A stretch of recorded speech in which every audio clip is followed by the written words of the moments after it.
Assalamualaikum warahmatullahi wabarakatuh. Perkenalkan, nama saya Evan Dwi dari 12 MIPA 4. Kali ini saya akan mempresentasikan tentang kondisi politik dan ekonomi awal kemerdekaan hingga demokrasi liberal. Yang pertama, dinamika politik pada masa awal kemerdekaan hingga masa demokrasi liberal. Yang pertama, sistem pemerintahan. Sistem pemerintahan pada masa awal kemerdekaan itu masih presidensial. Dalam sistem tersebut, Presiden Soekarno berperan sebagai kepala negara dan kepala pemerintahan. Tapi sistem ini tidak bertahan lama karena parlementer. Sistem ini berlaku 14 November 1945 ketika pemerintah membentuk kabinet baru dengan Sultan Syahrir sebagai Perdana Menteri, tapi tidak lama. Yang kedua, kabinet pada masa demokrasi liberal. Kabinet Nasir, September 1950 sampai 21 Maret 21 Maret ya. Kabinet ini dilantik pada tanggal 7 September 1950 dengan Muhammad Natsir dari Partai Masyumi sebagai Perdana Menteri. Lalu kabinet ini merupakan kabinet di mana tokoh-tokoh terkenal duduk di dalamnya, sehingga kabinet ini merupakan zaken kabinet. Penyebab jatuhnya kabinet Natsir dikarenakan kegagalan kabinet ini dalam menyelesaikan masalah Irian Barat dan adanya mosi tidak percaya dari Partai PNI menyangkut pencabutan peraturan pemerintah mengenai DPRD dan DPRDS. Sehingga kabinet Nasir harus mengembalikan mandatnya kepada presiden.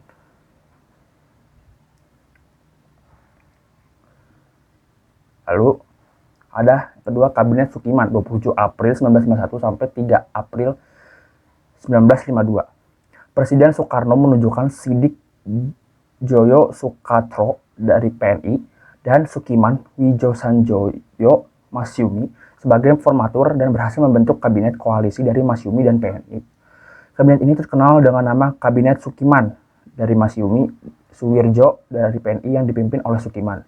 Kejatuhan Kabinet Sukiman merupakan akibat dari ditandatanganinya persetujuan bantuan ekonomi dan persenjataan dari Amerika Serikat kepada Indonesia atas dasar Mutual Security Act atau MSA.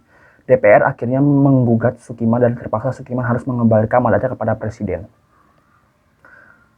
Lalu yang ketiga ada Kabinet Wilopo 3 April 1952 sampai 3 Juni 1953. Pada tanggal 1 Maret 1952, Presiden Soekarno menunjuk Sidik Joyo Sukarto dari PNI dan Prawoto Mangku Sasmito dari Masyumi menjadi formatur, namun gagal. Kemudian menunjuk Wilopo dari PNI sebagai formatur. Kabinet ini merupakan zaken kabinet yaitu kabinet yang terdiri dari para pakar yang ahli dalam bidangnya. Kabinet peristiwa Tanjung Morawa muncullah, maksudnya ini itu penyebab mundur kabinet ini ya. Muncullah mosi tidak percaya dari Serikat Tani Indonesia terhadap kabinet Wilopo, sehingga Wilopo harus mengembalikan mandatnya pada presiden pada tanggal 2 Juni 1953. Yang keempat ada Kabinet Ali Sastro Amijoyo. Yang pertama 31 Juli 1953 sampai 12 Agustus 1955. Presiden Soekarno segera mengumumkan pembentukan kabinet baru dan menunjuk Sarmidi Mangun Sarkoro dari PNI dan Mohroem dari Masyumi sebagai formatur kabinet pada tanggal 15 Juni 1953. Kedua formatur gagal mencapai kesepakatan dan mereka mengembalikan mandat kepada presiden pada tanggal 24 Juni 1953. Pada tanggal 18 Juli 1953, presiden menunjuk formatur baru yaitu Mr. Wongso Negoro dari Partai Indonesia Raya MR itulah. Dan akhirnya pada tanggal 30 Juli 1953 terbentuklah kabinet baru yang dinamakan Kabinet Ali I atau Kabinet Ali Wongso. Kabinet ini merupakan koalisi antara PNI dan NU. Penyebab mundurnya adalah NU menarik dukungan dari menterinya dari kabinet, sehingga keretakan dalam kabinet inilah yang memaksa Ali harus mengembalikan mandatnya kepada presiden. Yang kelima ada Kabinet Burhanuddin Harahap 12 Agustus 1955 sampai 3 Maret 1956. Wakil Presiden Dr. Muhammad Hatta menunjuk Mr. Burhanuddin Harahap dari Masyumi sebagai formatir kabinet. Kabinet ini terbentuk pada tanggal 11 Agustus 1955 berdasarkan keputusan Presiden nomor 141 tahun 1955 tertanggal 11 Agustus 1955 dan mulai bekerja setelah dilantik tanggal 12 Agustus 1955 dengan dipimpin oleh Burhanuddin Harahap. Kabinet Burhanuddin Harahap adalah merupakan kabinet koalisi yang terdiri atas beberapa partai, bahkan hampir merupakan kabinet nasional, sebab jumlah partai yang tergabung dalam koalisi kabinet ini berjumlah 13 partai. Penyebab mundurnya adalah setelah hasil pemungutan suara diumumkan dan pembagian kursi di DPR diumumkan, Maka tanggal 2 Maret 1956, Kabinet Burhanuddin Harahap mengundurkan diri, menyerahkan mandatnya kepada Presiden untuk dibentuk kabinet baru berdasarkan hasil pemilihan umum. Lalu yang keenam ada Kabinet Ali Sastroamidjojo. Dari 20 Maret 1956 sampai 4 Maret 1957, Presiden Soekarno tidak menunjuk perseorangan menjadi formatur, tapi menunjuk partai pemenang pemilu. Nantinya partai tersebut yang akan mengajukan calonnya pada Presiden. Saat itu, PNI sebagai partai pemenang pemilu banyak berhak menjadi formatur dan mereka menunjuk Ali Sastroamidjojo dan Wilopo. Tapi pada akhirnya Presiden memilih Ali Sastroamidjojo menjadi formatur kabinet yang baru, dan kabinet tersebut dinamakan Kabinet Ali Sastroamidjojo II, sering juga disebut Kabinet Ali Roem Idham, dengan Ali Sastroamidjojo sebagai ketua kabinet. Penyebab mundurnya adalah sejumlah menteri dari Masyumi membuat kabinet hasil pemilu satu ini jatuh dan menyerahkan mandatnya pada Presiden pada tanggal 14 Maret 1957. Lalu ada Kabinet Juanda 9 April 1957 sampai 5 Juli 1959. Presiden Soekarno menunjuk Insinyur Juanda yang non-partai untuk membentuk kabinet baru. Kabinet ini dinamakan Kabinet Juanda dan resmi berdiri tanggal 9 April 1957. Kabinet dengan komposisi Insinyur Juanda sebagai Perdana Menteri dan 3 orang wakil yaitu Mr. Hardy, Idham Chalid, dan Dr. Leimena ini merupakan zaken kabinet.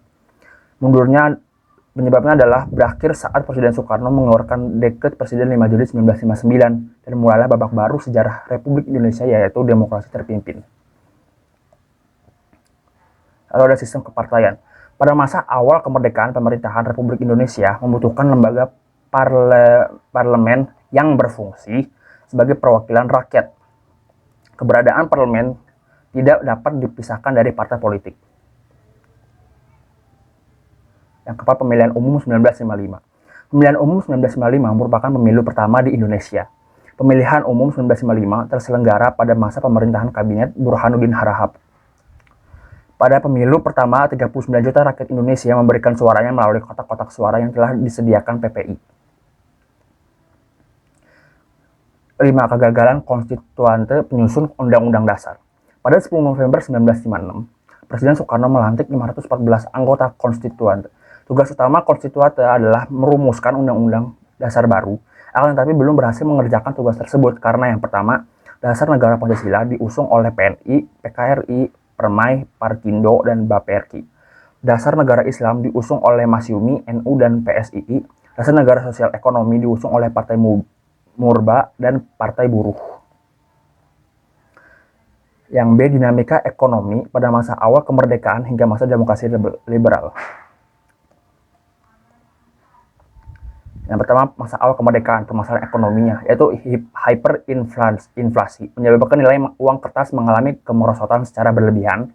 Yang kedua adalah blokade ekonomi negara. Aksi ini dilakukan oleh Belanda pada November 1945 dengan menutup pintu keluar dan masuknya perdagangan Indonesia. Akibat aksi ini, pintu perdagangan Indonesia tertutup dan kegiatan ekspor terhenti. Yang ketiga ada kekosongan kas negara. Akibat blokade yang dilakukan oleh Belanda, Indonesia mengalami kesulitan ekonomi. Seluruh kegiatan ekspor dan impor yang Indonesia lakukan dihalangi oleh pihak Belanda sehingga menyebabkan kekosongan kas negara. Yaitu yang B, upaya penyelamatan perekonomian Indonesia. Yang pertama, mengatasi masalah keuangan. Upaya pemerintah mengatasi masalah keuangan dilakukan dengan cara menetapkan 3 mata uang yang berlaku di Indonesia, yaitu mata uang Dijavasche Bank, mata uang Hindia Belanda, dan mata uang Jepang. Selain itu, pada 1 Oktober 1946, pemerintah mengeluarkan uang kertas yang disebut Uang Republik Indonesia atau ORI. Menembus blokade ekonomi Belanda. Beberapa strategi untuk menembus blokade ekonomi Belanda. Strategi pemerintahan untuk menembus blokade ekonomi Belanda yaitu A. Melakukan operasi Popda dan Apui. B. Melakukan diplomasi ke India. C. Membentuk Banking and Trading Corporation atau BTC. D. Membentuk Indonesia Office. Dan E. Membentuk Kementerian Pertahanan Usaha Luar Negeri. Masih ada lagi. Yang ketiga, menyelenggarakan konferensi ekonomi, yaitu pada 1946. Pemerintah menyelenggarakan konferensi ekonomi. Konferensi ini diadakan dalam 2 periode. Pertama, konferensi ekonomi pada Februari 1946 yang membahas pemerataan bahan makanan. Kedua, konferensi ekonomi juga 16 Mei 1946 yang membahas berbagai permasalahan ekonomi seperti program ekonomi pemerintah, keuangan negara, pengendalian harga, serta distribusi dan alokasi tenaga manusia. Yang keempat, membentuk Planning Board, Badan Perancang Ekonomi, dibentuk pada 19 Januari 1947. Badan ini bertugas membuat rencana pembangunan ekonomi jangka waktu 2-3 tahun.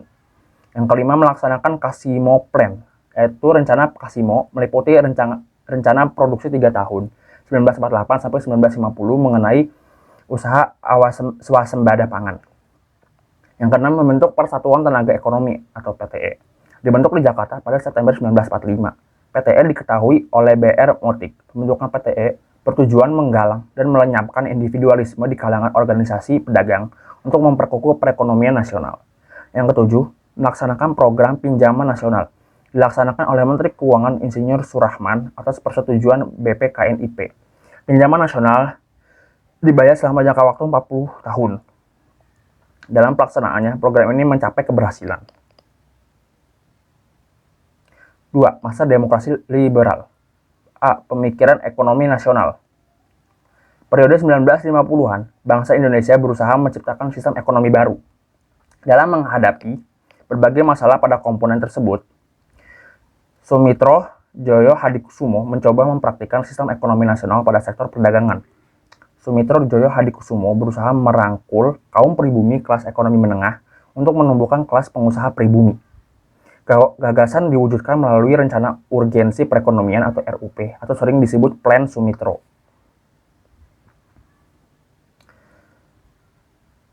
Yang B. Sistem ekonomi liberal. Melepaskan ikatan ekonomi dengan pemerintah Belanda melalui beberapa tindakan. Yang pertama, Perundingan Finansial Ekonomi atau FINEK. Perundingan ini dilakukan pada 7 Januari 1956. Rancangan persetujuan FINEK yang diajukan pemerintah Indonesia terhadap pemerintah Belanda sebagai berikut. A. Pembatalan persetujuan FINEK hasil KMB. Yang B. Hubungan FINEK Indonesia-Belanda didasarkan atas hubungan bilateral. Yang C. Hubungan pendek didasarkan atas undang-undang nasional dan tidak boleh diikuti oleh perjanjian lain. Yang kedua, Biro Perancangan Keuangan. Dibentuk pada masa pemerintahan Kabinet Ali Sastroamidjojo I. Bertugas merancang pembangunan jangka panjang. Biro Perancang Negara dipimpin oleh Juanda Kartawijaya. Karena masa kerja setiap kabinet terlalu singkat, tidak dapat menjalankan tugasnya secara maksimal. Ketidakstabilan politik menjadi faktor penyebab kemerosotan ekonomi, inflasi, dan lambatnya pelaksanaan pembangunan. Yang ketiga, Rencana Pembangunan 5 Tahun atau RPLT. Salah satu kebijakan yang dikeluarkan Biro Perancang Negara. RPLT disetujui DPR pada 11 November 1958. Pada 1957, sasaran dan prioritas RPLT diubah melalui Musyawarah Nasional Pembangunan atau MUNAP. Lalu yang terakhir, kebijakan untuk mengatasi permasalahan ekonomi masa demokrasi liberal. Pemerintah menerapkan beberapa kebijakan untuk memperbaiki perekonomian Indonesia pada masa demokrasi liberal.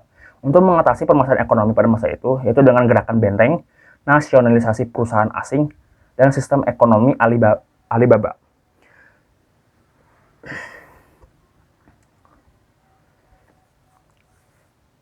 Terima kasih atas perhatian Anda telah mendengarkan presentasi dari saya. Mohon maaf apabila saya terlalu mengoceh atau terlalu banyak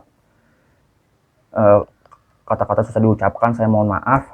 Wabillahi taufiq walhidayah. Wassalamualaikum warahmatullahi wabarakatuh.